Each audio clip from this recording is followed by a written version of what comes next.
nasty looking lineups here for you guys to go ahead and make your own guesses, plus the fact that you got the 2 Purifies to deal with that Kalea potential.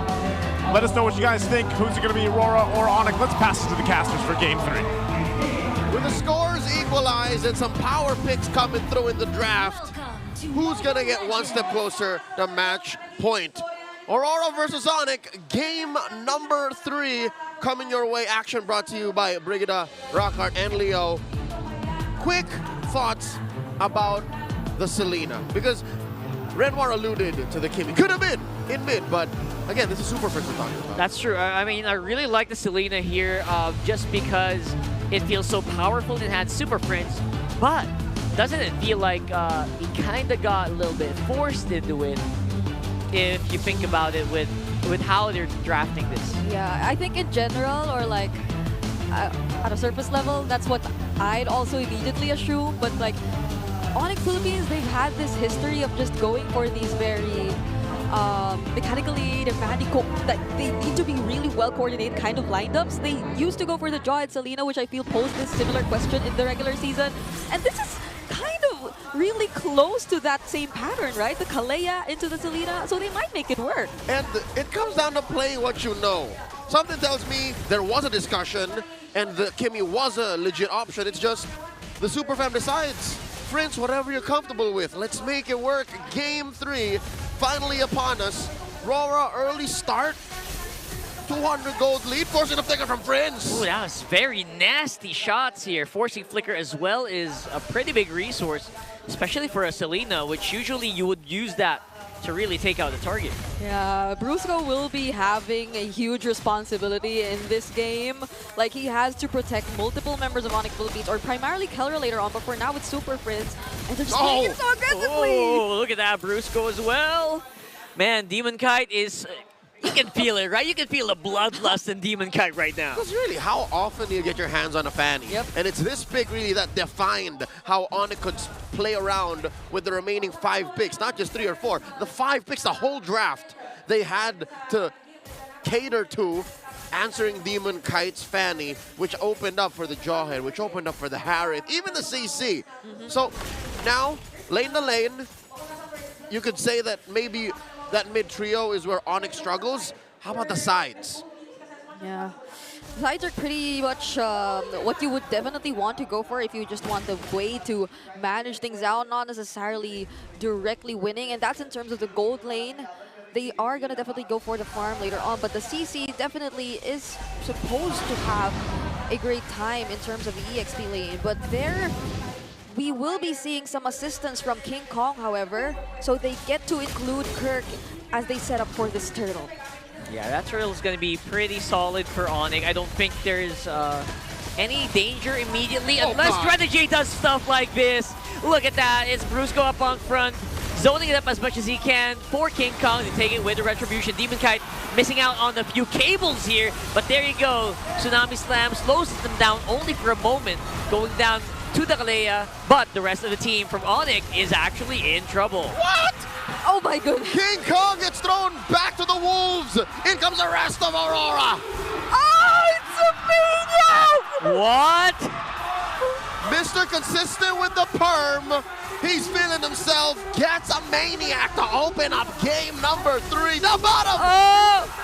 Force the flicker out of Kelra, and that is going to be a huge resource. Just when you thought these two gold laners were very 50-50, in comes Demon Kite, and there is the threat of the Fanny. That is probably the only thing that isn't consistent about Mr. Consistent, and it's his hair. The hair. But right now, it was so surprising to see him actually get that maniac. He's way ahead of everyone just because of that, and you were expecting this kind of result in terms of the laning phase, but for it to extend all the way, this is going to be a huge problem for Onic Philippines.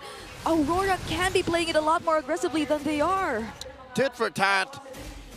Onic and Aurora are outwitting and outplaying each other. It was impressive how Kirk ran away and survived the initial onslaught of Aurora, right? Flickered away, even when he got caught by the ejector from Renegade, but man, how Aurora kept their ground and forced Onic to stay in and score those 4 kills. Another turtle spawning. I was actually trying to recall like the exact sequence which happened. It was supposedly a great start for Onic since the Abyssal Arrow from Super Prince did deny that Feathered Airstrike, which could have eliminated Brusco. But it just so happened that the fight extended too long, and Aurora were able to find their footing. But now Killer, Kill Demon Kai again. Pretty easy to dodge those SODs if you are a fan cabling in and out. Takes that kill pretty easily, but look at that, despite that Maniac, Edward given a hard time here on top side. Thou shalt not touch Abun Jing Jing. Aurora overkill on that attempt with Kelra, but this does open up the turtle. Yep, they'll get the trades and a turret away from Onic Philippines, and Onic are yet to secure a turret for themselves, which means that Aurora, still despite this turtle that's secured by Onic, are in the lead somehow. And that is something that you still have to consider if you are Onic Philippines. You see the potential, but so far Aurora is able to capitalize on even the slightest miscalculations that Onic Philippines does. Keeping it tight here, coming in with a Tsunami Slam. Brusco, that's a perfect target. Edward is out, no current call available, means that they can kind of go crazy, but here comes Dolmen Kai and Demon Kai. That combo is so scary, the damage is just erupting. DK coming in so fast. Oh! He was glitching! Dolmen Kai gets hit by the Spear of Destruction, does not click it. All right. Whew. Honestly, the entire story changes once Demon Kite joins the fight. So Onic have to be very calculated in terms of whether or not they want to fully commit in the team fights, knowing fully well that Demon Kite can just follow up any moment, because that's where the cleanup can come in. The damage that Demon Kite is able to provide at this point is something they should definitely take seriously. He's a level ahead of King Kong, and now Aurora's looking to take another turret away from Onic. I really like it when Dolmen Kite's Synchrovision and Chrono Dashes just go toe-to-toe with the Fanny. Oh my god. Can really turn down targets in the dust. And that's mainly one of Demon Kai's strengths, is he understands and he smells a good fight even miles away. Renegade here put down to a fifth of his health. We're waiting for Kelra to feel himself too. We're waiting for Kelra to say it's go time, but I guess the whole Super Fam understands that we have to play on the back foot. Yeah. Defensive, despite getting both turtles so far. Yeah, because Kelra yesterday, I feel a lot of us have seen just how phenomenal his performance was on the Moskov, just constantly pressuring the lanes and even trying to close out the game a couple of times. But this is different since they have, or Aurora has the Fanny, so there's at least one member in Aurora who could actually deal with him, and that's what we were talking about. There's a solo kill you get when you have a Fanny again. Not so surprising, but what's surprising here, Super Prince once more forced out of a flicker, keeping the team fight going. Kurt is gonna have to take a back step here, but he is trying to get in with an Infernal Pursuit, but not gonna be enough to slow down Aurora. And this time around, it's gonna be the Northern Lights with control of the Turtle Pit. Final one going over to Aurora. SOD thrown up by Kelra. He knows it's best not to tempt fate here, and a push. Oh my god, Aurora converging through the roof. Here goes Brusco again. For some reason, doesn't really pull off the Tsunami Slam. He doesn't have it. It's on cooldown. And now they're gonna just watch Aurora as they just walk away. Defensive maneuvers by Aurora. They're happy with what they got. And Onic is ever more getting buried in value. 3,000 gold lead now. Yeah, but it's getting very difficult for Onic Philippines to actually do things across the other side of the map or look for the trades, because that one instance wherein they did try, because that is what you would typically expect from a Moskov in the gold lane, right? You go the opposite lane wherever the objective is and you just use your SOD to catch up to the team fight. But Demon Kite, he just made sure that he was able to see where Kelra was planning to go, take him out first before proceeding to the turtle. And that is just Aurora being very decisive and knowing how exactly to deal with Onic Philippines lineup so far. They can't do much because, again, this is a Fredrin jungle, so you're really expecting them to invest in the potential team fights that can happen later on. And what's worse is Aurora can do this with very little punish from Onic's side.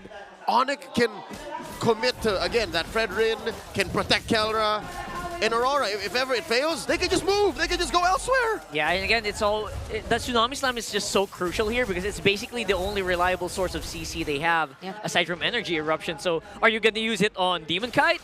or Doming or whoever, right? Yeah, but Even Energy Eruption isn't confirmed. You're not a Flicker Fredrin, you're a Retribution Fredrin. That's So you true. have to walk up and make sure you get the taunt on 2 solid targets. yeah, the thing is, it's always Renegade going in first, but it seems like this time around, It's going to be a different guy targeted here. Renegade flickers out, but will go down to the Appraiser's Wrath. That's a -1, but Curtain Call already casted by Edward. Here comes Demon Kite, but I don't think he's ready for the party. Just not dressed quite there yet. I think he only has some shorts and slippers, and everyone's just all pimped out. This Yeah. sounds too specific to be just theoretical. Aurora now retreating. They know they can't pick this fight for V5. Oh no, Onic blitzing the Lord. I don't know if they can answer this. There's a good knockup from the Lord. He's gonna be the Phantom 5th man. And there goes Edward going down. US still keeping it steady. But even the Feathered Airstrikes will not be able to slow down Onic right now, who only has Demon Kite and Doming up on tow against 4 members. Make that 5. Lord still standing, and Onic PA scores! And they get it. There you go. The Lord going over to Onic this time around. what a clutch title strike coming in from Brusco just to deny that retribution from Demon Kite because he was just standing there. It could have been a retry battle between 2 of these junglers, and Aurora were willingly taking that despite them not being complete, despite them losing a couple of their members before that team fight. I mean, it's just Onic Philippines now knowing how to take advantage of that messy team fight that's taking over, that's happening all over the place. Check out this Infinix hand cam. I would imagine that as the Fanny, Demon Kite had to, have 13, 14 fingers to make sure that he was in the right spot, to even have thoughts of stealing that Lord. I could swear, oh my God, Kirk picks off Renegade. That was out of nowhere, and I think Onic can really use this leverage, not to mention there's a Lord walking on bottom. Oh my God. Very bad for Onic. Nowhere Aurora, the rather. comeback for the Super Fam, the capacity crowd here in the Green Sun Hotel, the Champions Arena, are feeling it. Suddenly, the defending champions are on the offensive. Yep, everything changed the moment they decided to engage in a full-on team fight with Onic being prepared. That's what happens when they're actually able to position themselves first compared to Aurora, because the moment Renegade decided to check the area, they were able to punish him to some extent, forcing them to hesitate somehow before actually taking on the next fight. And that is a very similar scenario to what happened in that objective. And now this is where all the bodyguards come in for Kelra. This is where he can freely do his thing. Hey, Kelra, so far, all season 15 long, number 3 least deaths. Oh. He is up there when it comes to bulletproof stats. King Kong, number 1 average gold per game. He understands how much Kelra needs the bank. So suddenly Onic are playing on their feet here. They've adjusted well enough to now have a gold lead for the first time. For the first time in 12 minutes, they have the gold lead. I guess it boiled down to just biding your time and knowing when to actually overtake your opponent. And they did it the best way they know how. Pick someone off and capitalize. Yep, even when we see that, or even when this entire Maniac, when Edward was able to position himself well earlier, now they're taking advantage of all that. Wait! Yep, capitalizing right now on one going down. Is Renegade again the victim of the Tsunami Slam? Edward still available as a frontline, but only for a moment. He is actually very low as well, forcing Aurora to go back. That One for one. a difficult trade. Yeah. They exposed Kelra to stop Aurora's forward momentum, and it came at the price of just Renegade. Not even his flicker, just Renegade. Yeah, and Aurora probably knows by now that that's pretty much what they have to do. Once you take out Kelra, you saw how Onic immediately was forced to retreat. They cannot proceed with the fight, especially considering that there is an upcoming objective. They can't lose any more members, and that is what they have to consider right now. They have all their eyes set on Kelra, which you did mention is supposedly up there in terms of the bulletproof leaderboards, but he's already 4 deaths in this game. This is not an ideal KDA score for Kelra. Lord Dance initiated. Doming Kite at 1/3 of his health. I think Aurora have to reconsider. And that all came from one arrow hitting, by the way. That was insane. And the Lord knock up and everything else in Phantom between. 5th man. This is where the Fredrin comes in. This is where you would have the Fredrin 9 times out of 10 instead of the Fanny. A Lord Dance like this. And Onyx doing it again. They're blitzing the Lord. They're doing it again. They have the damage. They know they do. They know where the Aurora members are. Demon Kite, where are you? Steps Are on you the going to be in an brakes. angle to go for the Retribution Steal, though? Oh. He will get stunned up. That's vision for Onic. I think they will blitz it out this time around. King Kong getting that Lord, and the fight is going to be very, very bad here for Aurora. But Super Friends on a different angle. They're jumping. They're piling onto each other. And there you go. Aurora members free remaining. Make that just Yue. And I think that could be Onic running it down mid. 11-11, make a wish. At the 14-minute mark, Onic just forced Aurora to play in the paint, and Aurora can't do that! It's a wipeout for Aurora! And you did mention it. It's exactly the angles that Super Chris just played around with. Beautifully done. It's Onic Philippines in game 3. Match point.